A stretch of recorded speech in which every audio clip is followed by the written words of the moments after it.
So guys, আমরা রাহি লাইব্রেরিতে আছি। ইফতারের পর মুহূর্ত আমাদের যে দোকানদার মাহাজনগুলো রয়েছে তাদের অবস্থা যদি আমরা দেখি, তারা কীরকম অবস্থায় আছে দেখুন। ও মানে সারাদিন না খেয়ে এখন ইফতার করার পর ওর অবস্থাটা একটু দেখি। আর তাই নিয়ে তো পুরাই ক্লান্ত। আর ভাই তো পুরা কি বলবো ভাই, এই ভাইকে একটু কাছ থেকে দেখো ভাই, কেমন লাগছে আপনার? এই যে হিমেল, মানে কি বলবো আপনাদেরকে, রাহিল ইভেন্ট পেশেন্ট গ্যালারিতে ইফতারের পর মুহূর্তে আমাদের সবাইকে যদি একসাথে দেখানো হয়, দেখুন আপনারা, মানে খুব ক্লান্ত সবাই। দেখছেন আপনারা, দেখতে পারেন ওরা খুব ক্লান্ত হয়ে রয়েছে, ক্লান্তহীন শরীর নিয়ে ওরা বসে আছে।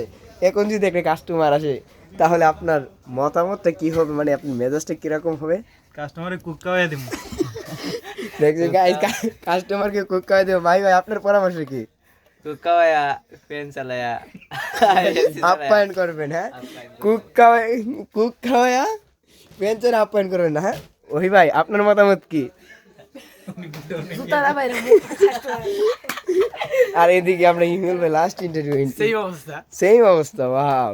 সো গাইস, ভিডিওটা কেমন হয়েছে কমেন্ট করে জানাবেন। আর রাই লাইব্রেরিতে কিন্তু ভরপুর কালেকশন আছে, আপনারা আসবেন, যা চান আপনারা তাই পাবেন। শাড়ি লঙ্গিতে ধরে ছিট কাপড় যা আছে সব, শার্ট প্যান্ট ভ্যারাইটিস অল। তারপর জুতা যদি চান জুতা পাবেন, সব কিছু অল ভরপুর আছে, আপনারা আসবেন।